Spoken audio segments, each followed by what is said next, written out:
Non mais ça marche, tu n'as pas l'impression de gêner là. Hmm. Tu ne penses pas que je devrais travailler un petit peu pour te payer des croquettes, par exemple, ou de la pâtée, ou des petits jouets. Bah oui, fait... Ouais, c'est ça, ouais, bien sûr. Ouais. Fais la mignonne, tout ça. Ok, super.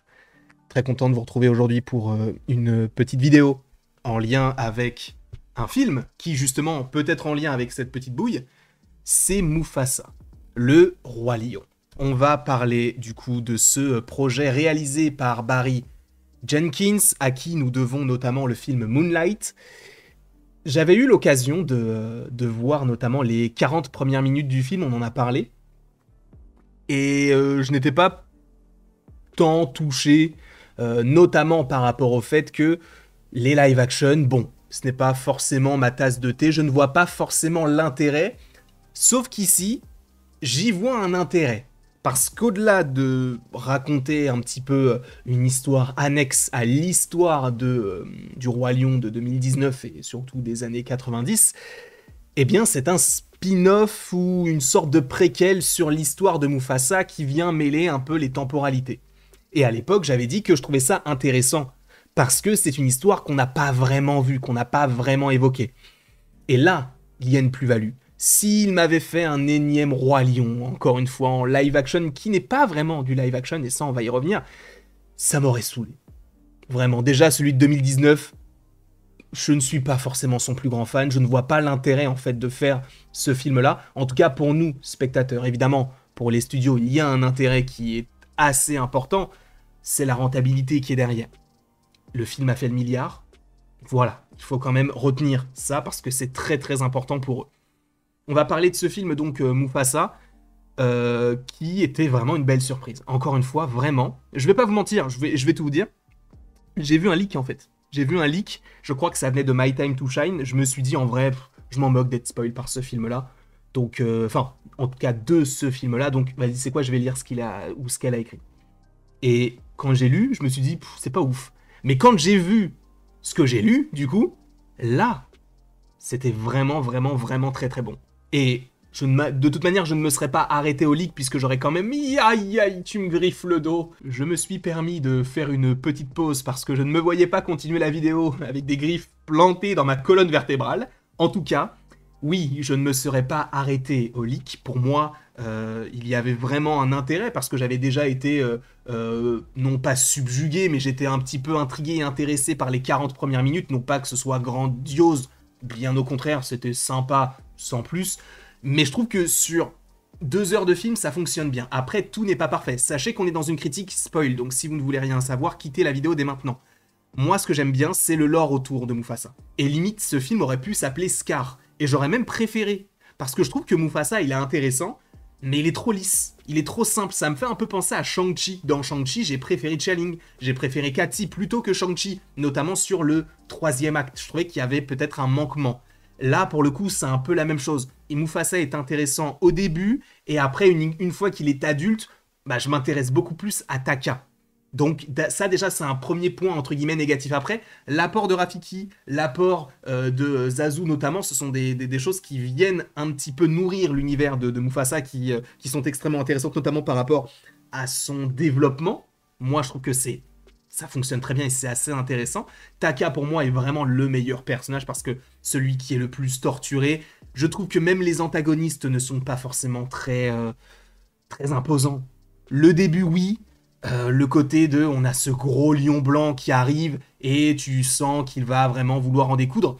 Alors que du coup contre Mufasa à la fin, bah, il galère un peu. Alors que c'est censé être un lion assez costaud, assez mastoc et qui justement est censé avoir quand même assez d'expérience dans les combats.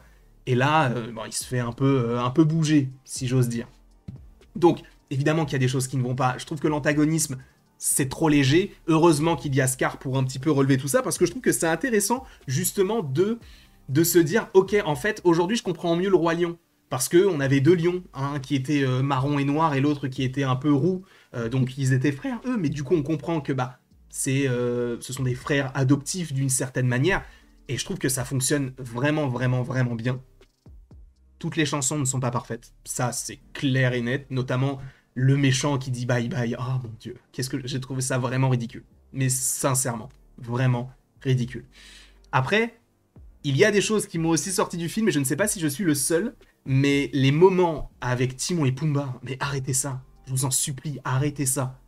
Vraiment, c'est gênant. Parce que je veux bien que dans le premier, ils aient un intérêt parce que c'est le premier. Là, je veux bien que tu nous les mettes un peu dans le 2, mais en fait, des fois où t'es vraiment dans l'intrigue, tu sors un peu du film, notamment avec Kiara ou même Timon et Pumba, et tu te dis, mais pourquoi vous faites cette scène-là? Elle n'apporte absolument rien. Juste continuez l'histoire. Faites-nous 2, 3 transitions où tu nous mets peut-être, voilà, à ce moment-là, boum, Timon, boum, Pumba, mais arrêtez-vous là. Là, ce n'est pas nécessaire d'aller encore plus loin. Et à chaque fois, il recoupe, il recoupe, il recoupe, et c'est vrai que c'est un peu dommage. En fait, ça vient détruire un petit peu tout le lien, en fait, du film. Et ça, pour moi, c'est un gros problème. Après, encore une fois, cela n'engage que moi. Donc, on verra comment tout cela se déroule si jamais ils font une suite à ce film-là, sachant que, pour ceux qui ne le savent pas, selon My Time to Shine, donc un scooper ou une scoopeuse américaine, eh bien, cette personne nous avait dit que, a priori, Barry Jenkins serait aussi envisagé pour un nouveau film Roi Lion.